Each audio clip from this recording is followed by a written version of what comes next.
Hello students, welcome to my YouTube channel GNT academy. इस video में हम लोग डिस्कस करते हैं सिंपल कोड जनरेशन एल्गोरिथम। ठीक है, इसको हम लोग straight forward code generation algorithm भी कह सकते हैं। तो सपोज अगर हमारे पास में कुछ इस प्रकार का एक्सप्रेशन गिवन है तो सबसे पहले हम लोग क्या करते हैं, इसके लिए 3 एड्रेस कोड जनरेट करते हैं। तो 3 एड्रेस कोड में क्या होगा कि हम लोग सबसे पहले a प्लस बी परफॉर्म करेंगे। तो यहाँ पे हम लोग लिखते हैं कि T1 equals to a plus b perform करो, बराबर। उसके बाद देखिए C प्लस डी परफॉर्म होगा, क्योंकि ये पैरेंथेसिस में है इसलिए हाई प्रायोरिटी दी जाएंगी इसको। फिर T2 equals to C plus d perform किया जाएगा। नेक्स्ट हम लोग क्या करेंगे, दिस माइनस ई करेंगे, मतलब T2 माइनस ई करेंगे, इसलिए हम लोग यहाँ पे लिखते हैं कि T3 equals to T2 minus e perform करो। और एट द एंड आपको क्या करना है, T1 माइनस T3 परफॉर्म करना है। ठीक है, क्योंकि ये पूरा पोर्शन अभी T3 में आ गया, ये पोर्शन है T1 में। तो हम लोग क्या करेंगे, T1 माइनस T3 परफॉर्म करेंगे और उसको x को असाइन करेंगे। तो यहाँ पे लिखते हैं x equals to T1 minus T3। तो ये बन गया आपका 3 address code for the given expression. अभी हम लोग कोड जनरेट करते हैं। अगर हमारे पास में कुछ इस प्रकार का 3 एड्रेस कोड है तो इसके लिए हम लोग कोड कैसे जनरेट करेंगे। तो उसके लिए हमें सबसे पहले क्या करना है, यहाँ पे स्टेटमेंट लिखना है। जो भी स्टेटमेंट है वो लिखना है। जैसे हमारे पास में स्टेटमेंट है T1 equals to a plus b, ये यहाँ पे लिखते हैं हम लोग। इसके बाद हम लोग यहाँ पे लोकेशन लिखेंगे L। फिर यहाँ पे हम लोग लिखेंगे कोड जनरेटेड। नेक्स्ट फील्ड हमारी रहेगी रजिस्टर डिस्क्रिप्टर। ठीक है, इसके बारे में मैं बताता हूँ कि रजिस्टर डिस्क्रिप्टर क्या होता है। और लास्ट जो फील्ड होती है वो होती है एड्रेस डिस्क्रिप्टर। एड्रेस डिस्क्रिप्टर, ठीक है। देखते हैं वन बाय वन। तो हमारे पास में स्टेटमेंट है T1 equals to a plus b. तो सबसे पहले हम लोग क्या करेंगे, एक फंक्शन है, उस फंक्शन का नाम है गेट रेज। ठीक है, गेट रजिस्टर, ठीक है, या गेट रेज हम लोग बोलेंगे इसको। इस फंक्शन को कॉल करेंगे और इस फंक्शन को क्या करेंगे, ये वाला स्टेटमेंट पास करेंगे। जब ये स्टेटमेंट हम लोग गेट रेज नाम के फंक्शन को पास करते हैं तो गेट रेज नाम का फंक्शन क्या करता है, हमें एक लोकेशन प्रोवाइड करता है जहां पे हमें एक कंप्यूटेशन परफॉर्म करना है। ठीक है, तो जनरली ये क्या करता है, लोकेशन प्रोवाइड करते वक्त ये देखता है कि ये जो दो आपके ऑपरेंड है A और B, इसमें से इस साइड का जो ऑपरेंड है, लेफ्ट साइड का ऑपरेंड, ये रजिस्टर में अगर अवेलेबल है तो क्या करेगा, यही रजिस्टर यहाँ पे हमें रिटर्न करेगा। ठीक है, पर इस केस में A is not available in register, तो क्या करेगा, एक नया रजिस्टर हमें अवेलेबल करवाएगा R0 और बोलेगा कि आप अभी कंप्यूटेशन R0 रजिस्टर में परफॉर्म कर सकते हैं। ठीक है, तो हम लोग क्या करेंगे, अभी हम लोग क्या चाहते हैं कि A जो है it must be available in R0 register, पर ऐसा नहीं, यहाँ पे A जो है R0 में अवेलेबल नहीं है। इसलिए हम लोग क्या करते हैं, यहाँ पे मूव फंक्शन लिखते हैं। ठीक है, सॉरी, मूव ऑपरेशन लिखते हैं और इस मूव के थ्रू A को हम लोग R0 में लेके जाते हैं। ठीक है, फाइन। A को कहाँ लेके जाएंगे, R0 में। तो A अभी R0 में है और B जो है वो मेमोरी लोकेशन में है। और नेक्स्ट हम लोग क्या करेंगे, यहाँ पे ऐड करेंगे। क्या ऐड करेंगे, B ऐड करेंगे। किसके साथ ऐड करेंगे, R0 के साथ में। ठीक है, क्योंकि B R0 में A है और B जो है आपका R0 के साथ ऐड होगा, तो रिजल्ट जो आ जाएगा यहाँ पे R0 में आ जाएगा। ठीक है, इसलिए हम लोग यहाँ पे रजिस्टर डिस्क्रिप्टर में ये बोलेंगे कि R0 होल्ड्स T1। ठीक है, आप देख सकते हो कि जो T1 की जो वैल्यू है वो कहाँ पे अभी R0 में है। तो हम लोग रजिस्टर डिस्क्रिप्टर के थ्रू यही बताना चाह रहे हैं कि रजिस्टर में क्या वैल्यू है, रजिस्टर क्या होल्ड कर रहा है। तो यहाँ पे R0 में क्या है, T1 है, ये हमने लिख दिया यहाँ पे। वैसे ही एड्रेस डिस्क्रिप्टर भी लिखेंगे हम लोग। अभी एड्रेस डिस्क्रिप्टर क्या बताता है कि ये जो हमारा मेमोरी है या ये जो हमारा नेम है T1, ये कहाँ पे अवेलेबल है currently at run time. Run time में T1 कहाँ पे अवेलेबल है। तो फिलहाल प्रोग्राम रन हो रहा है तो T1 कहाँ पे अवेलेबल रहेगा, इस मोमेंट पे, इस पॉइंट पे T1 जो है R0 में अवेलेबल रहेगा। इसलिए हम लोग लिखते हैं T1 इज इन R0। ठीक है, तो यहाँ पे हम लोग रजिस्टर के बारे में इंफॉर्मेशन देंगे कि रजिस्टर में क्या क्या वैल्यू अवेलेबल है, कौन से रजिस्टर यूज़ में है। और यहाँ पे हम लोग बताएंगे कि जो हमारे नेम है T1, T2, T3, T4, ठीक है, या X, ये कहाँ पे अवेलेबल है, अगर है तो। ठीक है, कुछ केस में हो सकता है कि वो ना अवेलेबल हो, उसकी वैल्यू अपडेट हो, तो वो हम लोग यहाँ पे टाइम टू टाइम स्पेसिफाई करेंगे। नेक्स्ट इंस्ट्रक्शन कौन सा है हमारा, T2। यहाँ पे हम लोग लिखते हैं T2 इक्वल्स टू C+D।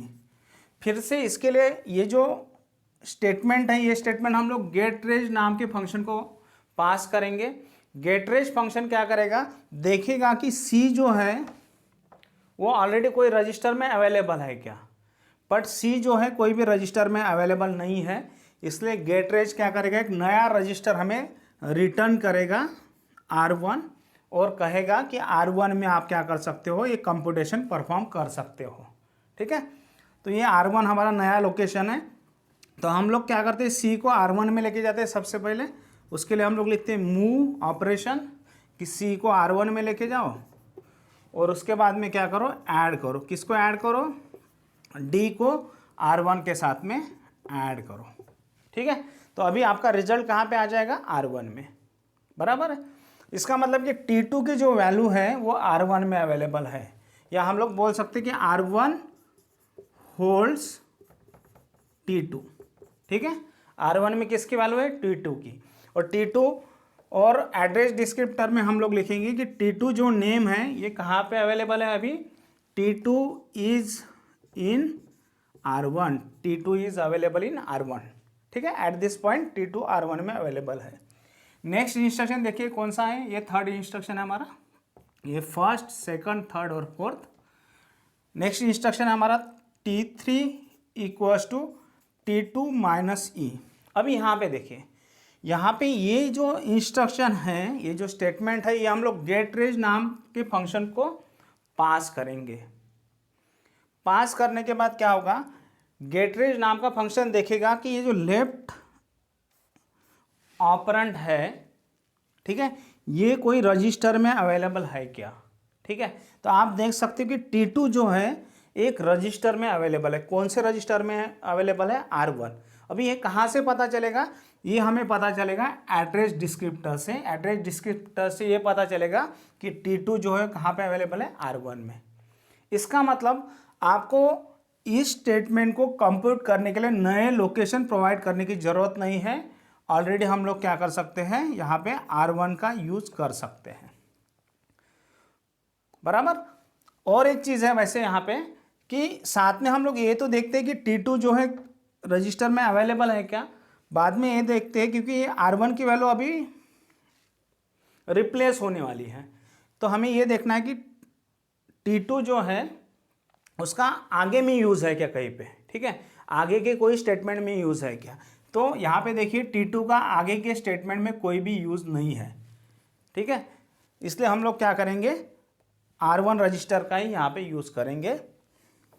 और यहाँ पे हम लोग मूव करने की ज़रूरत नहीं है, डायरेक्टली सबट्रैक्ट परफॉर्म कर सकते हैं हम लोग।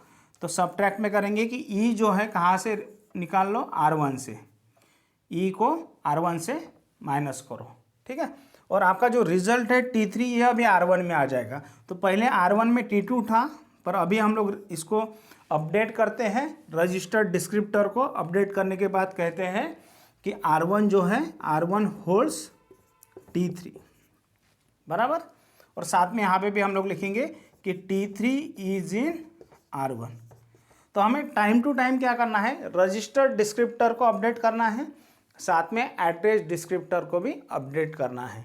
क्योंकि आप इसके पहले के स्टेटमेंट में देख चुके हैं कि R1 में T2 था, पर अभी R1 में क्या है, T3 है, बराबर। देन नेक्स्ट स्टेटमेंट देखते हैं। नेक्स्ट स्टेटमेंट है हमारे पास में X equals to T1 minus T3। अभी यहाँ पे देखो, जब हम लोग गेटरेज फंक्शन कॉल करेंगे तो गेटरेज फंक्शन देखेगा कि जो लेफ्ट साइड का ऑपरेंड है ये रजिस्टर में अवेलेबल है क्या ऑलरेडी। तो आप देख सकते हो कि T1 is available in R0। T1 कहाँ पे अवेलेबल है? R0 में। फाइन, तो इसलिए ये क्या करेगा? R0 को रिटर्न करेगा। अगर सपोज ये ऑपरेंड रजिस्टर में नहीं अवेलेबल रहता तो उस केस में उसने नया रजिस्टर या नया मेमोरी लोकेशन क्या किया रहता? रिटर्न किया रहता। Fine, but T1 is already available in R0, तो डायरेक्टली हम लोग यहाँ पे सब्ट्रैक्ट ऑपरेशन परफॉर्म कर सकते हैं। और साथ में यहाँ पे देखिए T3 is available in R1।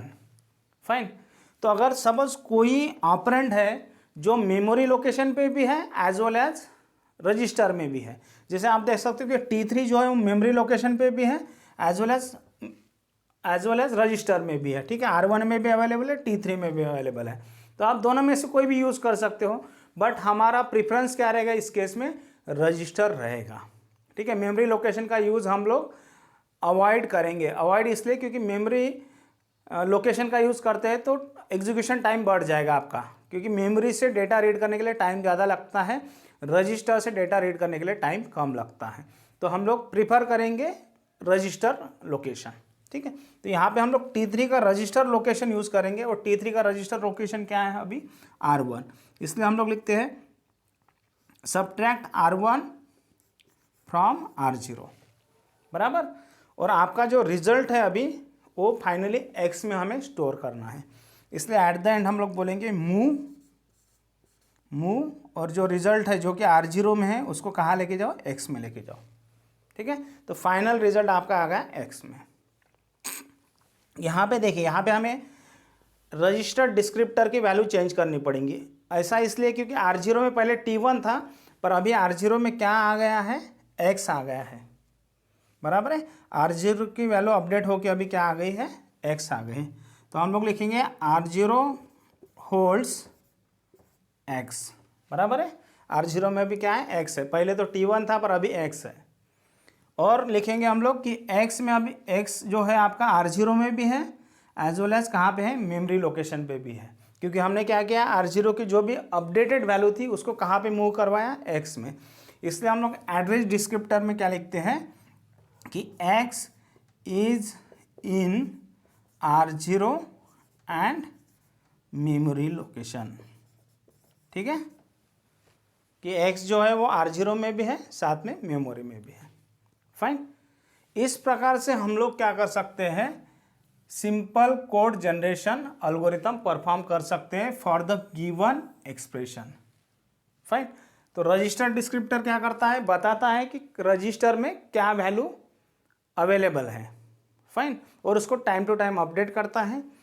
Address descriptor ये बताता है कि आपके जो नेम है, ये जो वैल्यूज़ है, नेम की जो वैल्यूज़ है, जैसे नेम है यहाँ पे T1, T2, T3X, ये वैल्यूज़ कोई रजिस्टर में अवेलेबल है क्या, ताकि हम लोग उसको इजीली एक्सेस कर सकें।